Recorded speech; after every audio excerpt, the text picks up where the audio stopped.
life is enthusiasm, life is joy, life is love.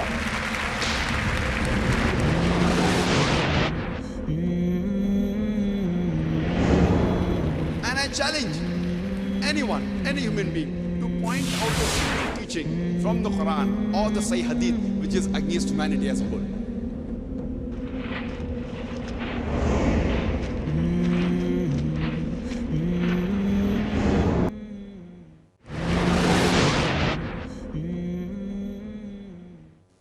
And further, Shri Ravi Shankar says that we should spread. We should not have a personal agenda. We should have only one agenda, that is service to humanity. But that is what is my agenda. My agenda is only one, service to humanity. Talking about the Akhirah, Najat. His service may be building toilets, building hospitals, good, I'm not against it. You should do it. But that is small service. I am talking about big service. Away from shirk. About Najat in Akhirah. So my service is the big service. He has a personal agenda, art of living. He propounds it. And he says further, don't convert. And he says in his talks that art of living, man, is nothing new. Look at a child, how a child behaves naturally. That is what I say about natural things. Same thing the beloved Prophet says, that Dinul Fitr, Islam is nothing but Dinul Fitr. Every child is born in Dinul Fitr. He is born in the innate religion. And we never convert. What we're asking people to revert, come back to Dinul Fitr. What he's talking about, you have to go back like how a child behaves. Same way I say the innate nature. Come back, revert. Come back to your original form, your original nature, your innate nature. That's what a Prophet said. That a person, when he's born in the natural form, in Dinul Fitr. Later on, he's influenced by his elders, by his parents, and then he may start doing fire worship, idol worship, and may go on the wrong track. When he comes back to the right track, the right word is not convert. The right word is revert. So no one is here to convert. And what we can do, we can only do zikr. We can give dawah. Allah says, فَذَكِّرْ إِنَّمَا أَنْتَ مُذَكِّرْ. In Surah Ghasha, chapter number 88, verse number 21. That our job is to deliver the message. Giving hidayah, reverting in the hands of Allah subhanahu wa ta'ala. We can't do that. So we are doing service to humanity. Only one agenda. Not a personal agenda of increasing the people following the Sudarshan Kriya, art of living. We want to increase the 1.3 billion club. As Allah says in the book, that there's nothing like my religion, your religion. In the sight of Allah, in the sight of God, only one religion. Allah says in Surah Al-Imran, chapter number 3, verse number 19, Inna Dina Indallahi al-Islam. The only religion, the only way of life, the only art of living acceptable in the sight of Allah, in the sight of God, is acquiring peace by submitting your will to God. Only one religion in the sight of God. There are no 2 or 3 religions. There's only one God, one religion. But you have to identify which is the right religion. And then accept it. And in between, one of the questions posed by one of the questioners, that one of my comments on the book, Hinduism and Islam Common Thread, when I started replying, he interjected and said that why are you picking on my book? You know, this book, I wrote in a hurry. In 3 days' time when there was Gujarat Right. He wrote in a hurry in 3 days' time. It's not a scholarly work.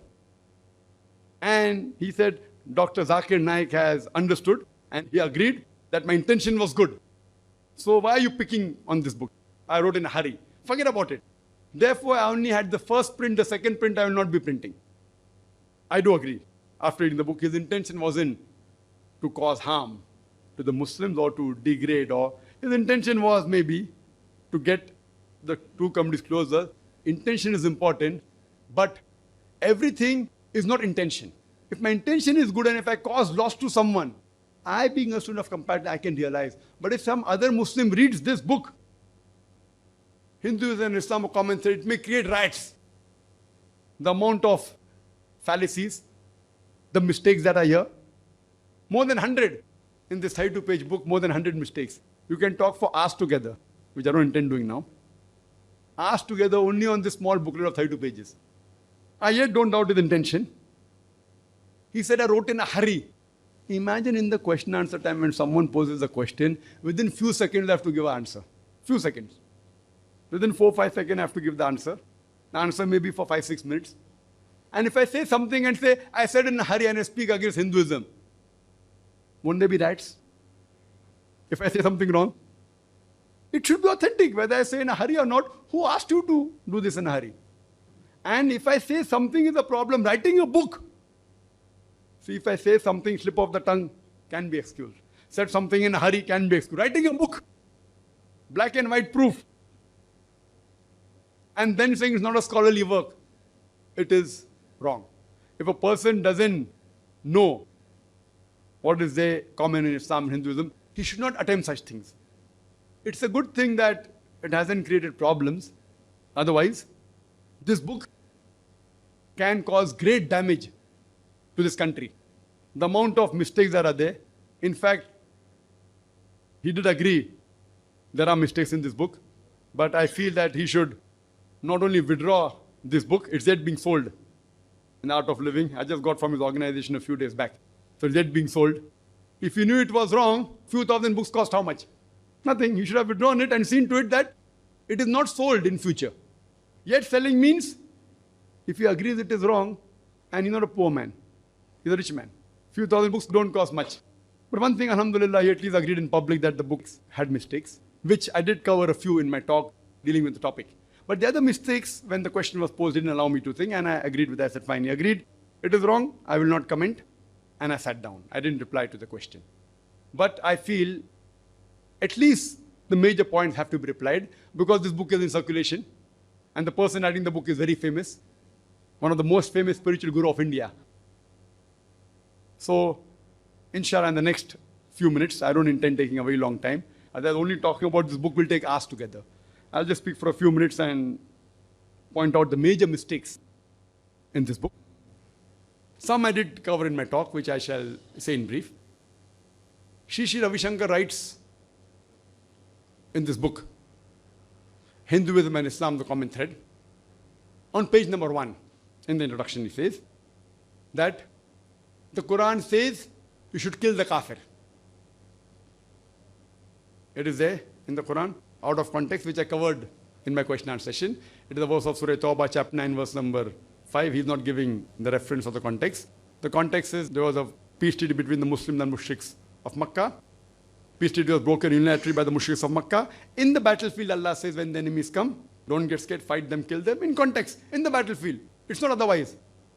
And many of the critics jump to verse number 7, verse number 6 as the answer, that if they want peace, if they want asylum, don't just give it to them, escort them to a place of security. And this I've discussed at length in my other books and my other talks, even in the question and answer session. On page number 2, Shri Ravi Shankar writes in section number 1 of his book, Faith in One God. He writes, Hinduism is perceived to be a religion of many gods.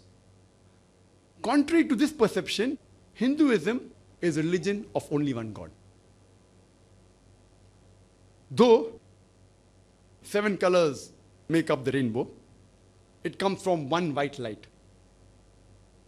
Similarly, all 33 crores Devi and Devatas, gods and goddesses, come from one ray of Paramatma.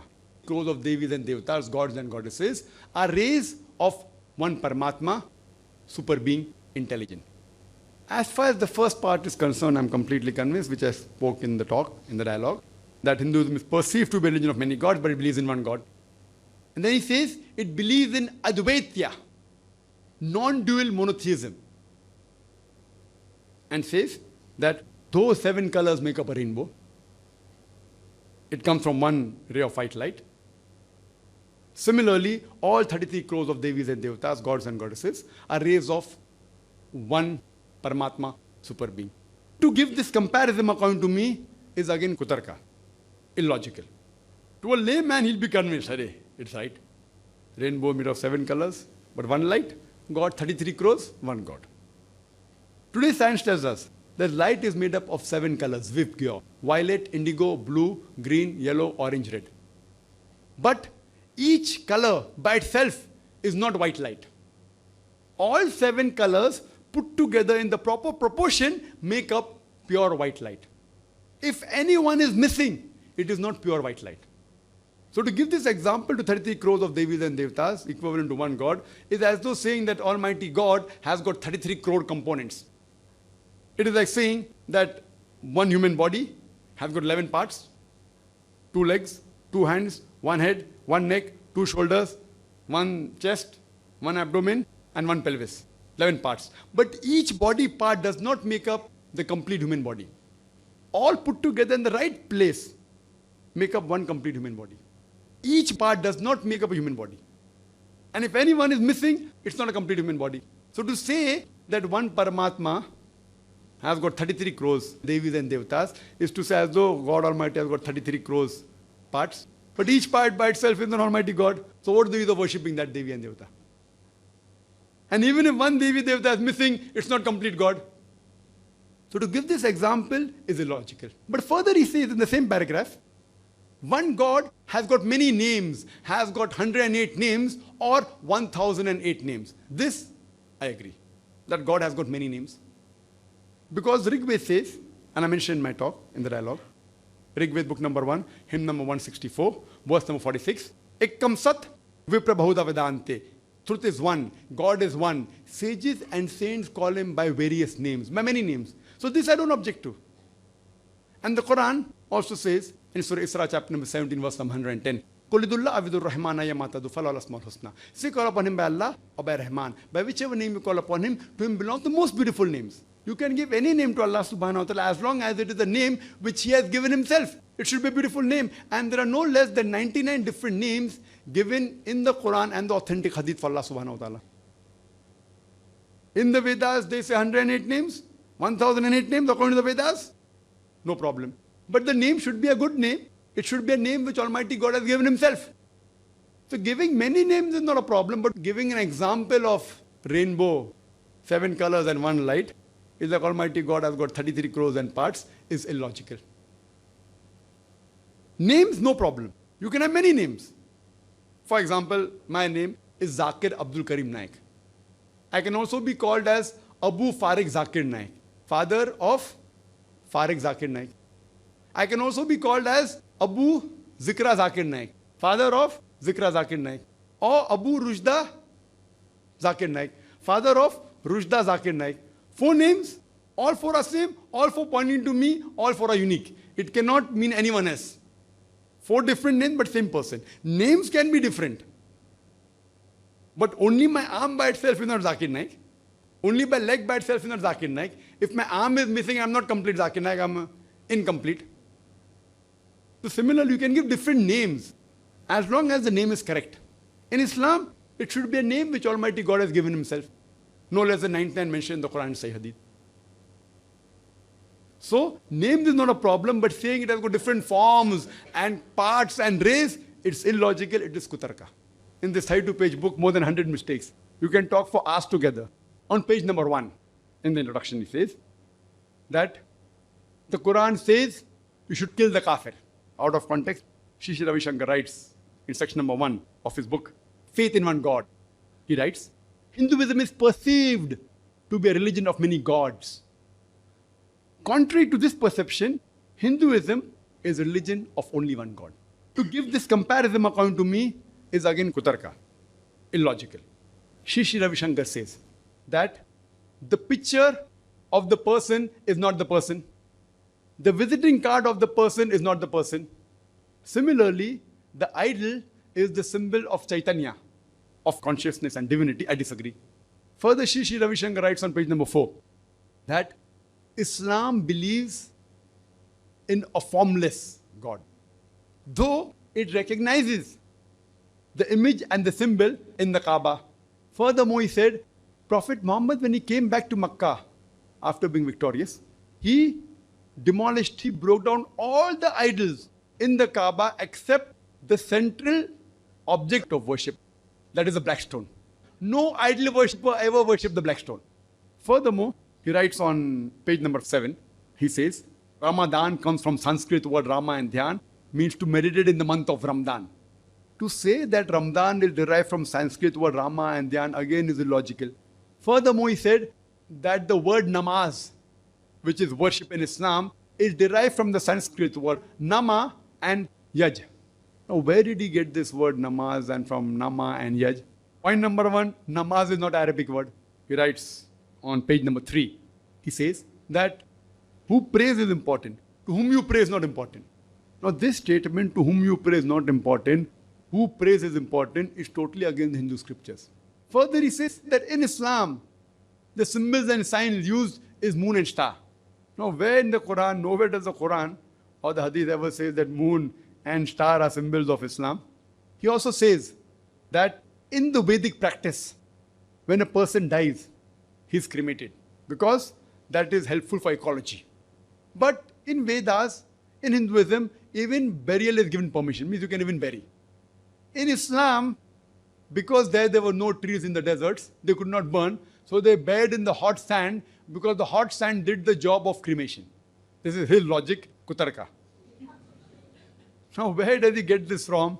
Furthermore, he says that the word Makkah and Medina are derived from Sanskrit words Makha and Medina. He has a problem with the language of Arabic and Sanskrit, I feel. Supposed to be a scholar. Further, he says that this word Kaaba is derived from Garba and Graha. In Sanskrit, means house. Ghaba. Kaaba is derived from Ghaba. Now, where he gets this from? And further, he says that the Haram is derived from Hariyam, the place of Hari. Now, Haram in Arabic is the opposite of Halal, which is something which is Halal. Haram means prohibited. There are many things prohibited in the Haram. So that's all derived from where it comes from, Hariyam. The non-Muslims mostly say that the children are the image of God. What is the reason behind it? If you say children are closer to God, I've got no objection. But to say image of God, being their God, no, it's totally wrong. I wanted to know, can we Muslims practice the breathing technique Sudarshan Kriya introduced by him? If that technique goes against any law of the Islamic Sharia, it should be discarded.